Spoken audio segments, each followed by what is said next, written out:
오빠 찍고 오빠 쩌인 찍고 깎인 거래.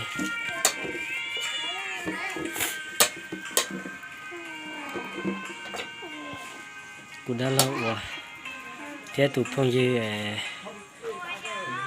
chính dạy của gì nữa tôi bao rồi mua tụi đã tả cho là opa chắc có là gì cá sấu xứ thì nó chụp phong gì sẽ nữa cho đã lâu cho trong này cây này cây rồi nhất là một tuổi rồi Dạ là nếu như là một cây một tuổi rồi đó chứ cây mong để cây nhất là một tuổi cho là chơi cho gia vị cho nó này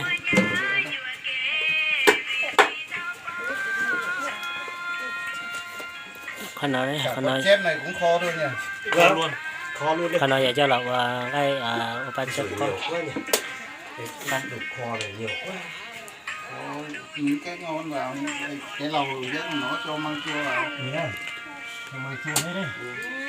Cái này cho chế kho múa cho tao cho măng chua nó làm hai nồi à? Ừ, hai nồi. Đây là những cái lầu rất thì cho măng chua vào. Đấy. Đi rồi rất rồi cái lầu nó cho măng chua vào. Cái chua này để kho nhỉ?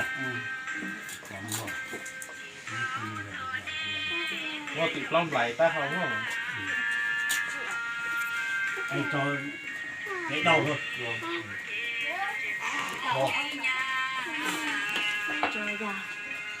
Cái đầu để nấu măng chua. Dậy mua nhìn chung một riêng mua ở chợ tao không có kho xe nó con chưa ta Để cho hết củ tỏi đi sao? Rồi hết luôn à? Đấy là hai củ này luôn á. nó ngon mà Ngon mà. cả cho nhiều cả ngon đấy mà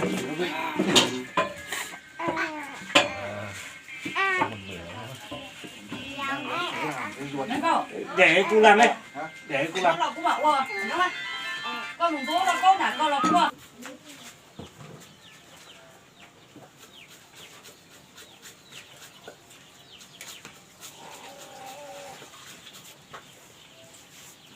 cho nó thấy đu về cái giá trị nào Chê. chê Chê nhiều.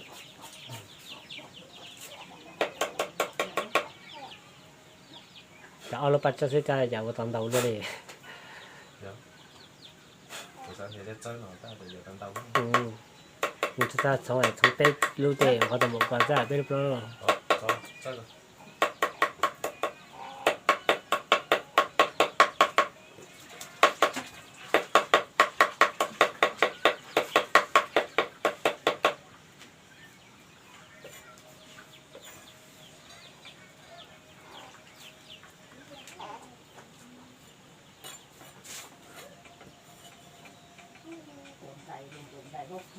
gì cắt thì ơi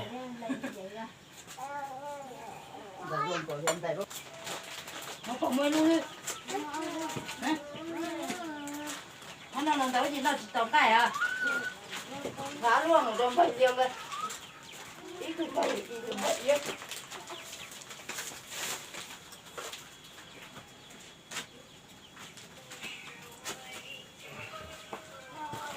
không có cho đây hả? Giờ xong chơi.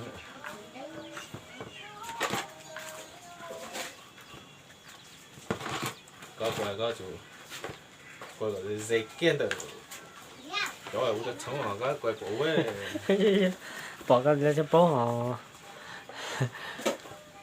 bỏ cái lý chúa trắng à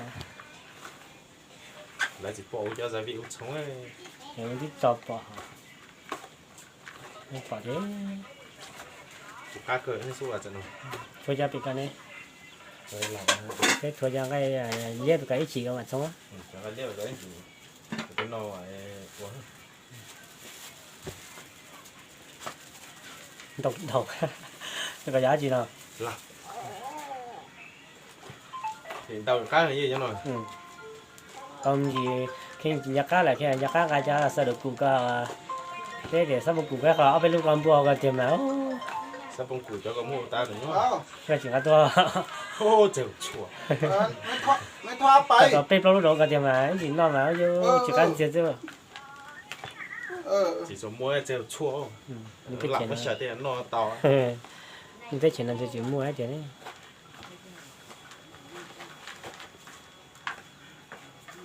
tiền nhá nó chua đấy tao mua mua มันดอดจงอ่ะสิมันจะเขาแก่เก่งนี่ cái kênh cái Tinh. tao thì sẽ muốn nọt ta thằng tao để tao เต็งช้าได้มาที่เรียกว่าสัตว์ก็ cho dùng nó mà chỉ quan trọng là dùng nó à อย่างนอกจากก้าวจะอีเบรกตา chủ yếu là dùng kênh ha อย่าง mua mua đây ha ก้าวเลย ăn gì ต่อสู้ต่อนี่ bây giờ sẽ chọn đây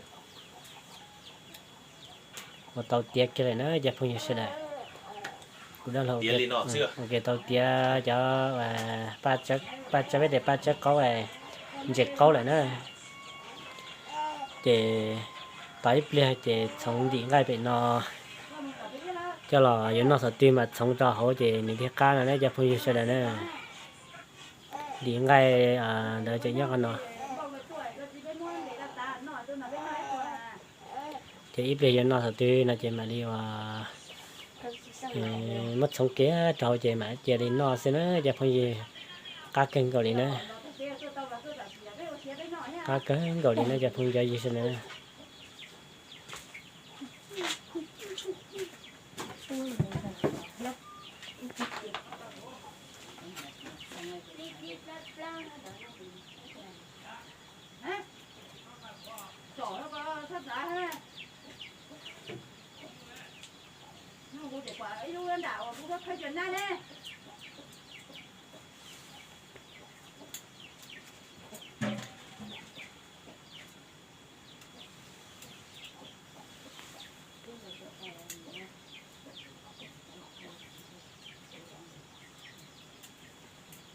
cứ xong á cái gì tao bỏ ra xong mãi rồi thôi thì mai đi cho xong rồi đấy cá sống ăn thôi có ăn được không xong rồi con này hiếm lắm khi được ăn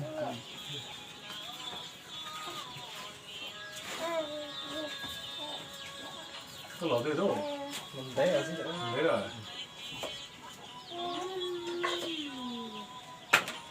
nó chưa được đâu này ทิ้งมากหมดมากิน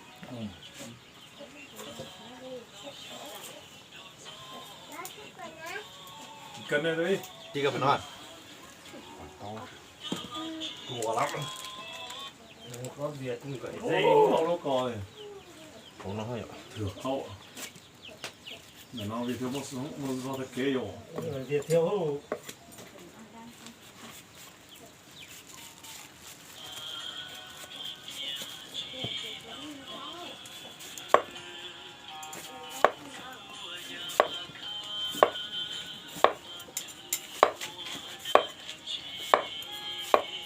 đây là cái gì hả ở đây à phải tôi cho ta xua tôi cho chị làm gì suy muốn chị lò lên đã nó chỉ không mà cái chéo hú cho nó đỡ còn mười cái gì phải kia không à mà chua kèo mò đâu thế này nó lại nó không có gì ở lúc nào cũng cắt ôi tí dọc nó kê đó có đồ kia cũng là co thế này có đồ co chân cái gì như thế nhau thế này cũng là co thôi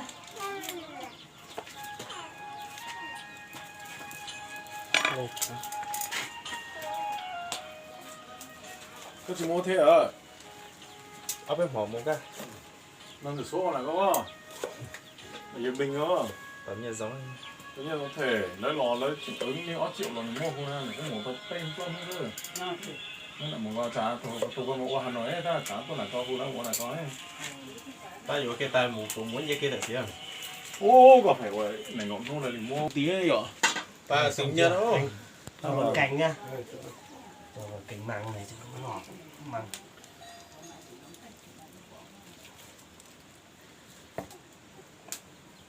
cái thằng ăn nhỏ có một bộ gạo ta tao tuổi chọc kiệt chiên hôm nay người gì mà ngài kia lọ con mẹ to đấy, mẹ vàng to lắm.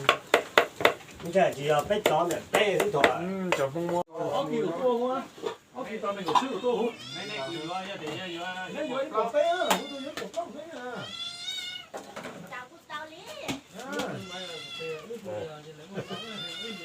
Mấy giờ tao phải xịt đâu. Hai đủ. Đấy đủ vào đây. ba đi có đủ không Đấy.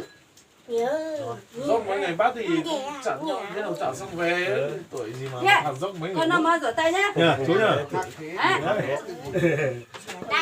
đó có Con đi tay tay thua máu đấy. cái đồng đây cái đồng đây Con chỉ nào mà có hết rồi xem rồi mất không Chú này có thở xem đấy. là mạn mùng 2 tháng 9 hai người ăn tiết canh bò ở Sapa chết Mơ không? này con đi nào đây? Một người Mông, một người Kinh ấy. Ăn tiết canh bò đó mà họ qua xét nghiệm ra là bò này nó bị tuyệt đậu. Đấy, Cái gì không rõ nguồn gốc không nên ăn đâu mà. đúng rồi. Bò ấy, nếu mà bò mà không phải mình nuôi đi mua về thì nó bị tính Nuôi thôi. ăn thôi thì mình dám ăn. Nguy hiểm lắm, chết cả hai người mà. Ăn mỗi người một bát con này thôi, chết hẳn. Đúng ngày mùng 2 tháng 9 đấy. Có vị. có việc rồi Con bò kia là tuyệt đậu to lắm rồi. thế là ăn cái gì nhỉ Nửa mót cho po này tuyệt đậu ấy, gì đấy, kỳ này ơi. thì người ta chả cái bông cái gì nói gì sao đi à Này có bó lực quán nữa, nhà Hàn nữa. Đi ăn nhà Hàn cơ mà. chỉ là tô đấy chắc con mà nói thường ngay nha Ôi, nó bị cảm nó này cũng là ai bị rồi không cái thả qua cuối còn mò đấy là con ba đường dây chủ lò giống là mò đã phản chiếu muốn hiện đã tái chọn nồi lò nông nó hoa và nó hù hù cho cái cây mà chỉ có chịu con lửa là cửa là tối cả nói cho khăn rồi. giờ lò mình chắc hai là tỷ nào con nó phải mềm ha ra sửa Đấy, còn món chúa thì con về quân cháy. Lâu rồi hôm nào đi qua thì vào nhà cháu uống nước. Cháy lúa để chạy quân cháy mấy nó. Lâu mới được Lúc đợi đi. ấy. Được đi đâu. Coi cho vào mà coi yếu nói rồi, nó đây này. Ô, như thế thì phải chuyển. Kiểu nó người dưới kia. qua ngoài trong sống phải là Quay nhỏ to. cái nó thì lo được phải cho tao ra dạo tôi chỉ qua đi con nói với rồi này có bắt đây không Non mò này. Cho theo. có dây tơ từ quả 10 cân 11 cân thôi coi này có nó đấy quá không nói à không cần phải luôn để à hả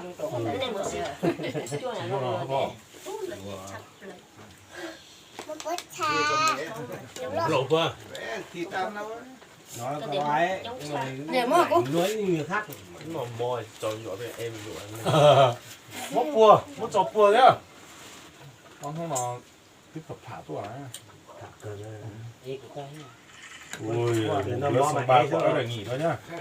rồi chúc sức khỏe Xin lỗi lại không? vòng người tôi trả thế thì mất tiền để hôm ở từ vòng tới kia để vợ tôi trả là chỉ mất tiền tôi say vui tiền tôi đó Kia rồi, cho vó của giấy cho nó ngon nữa. Có thừa tôi để xong đấy mà. Đây, món này.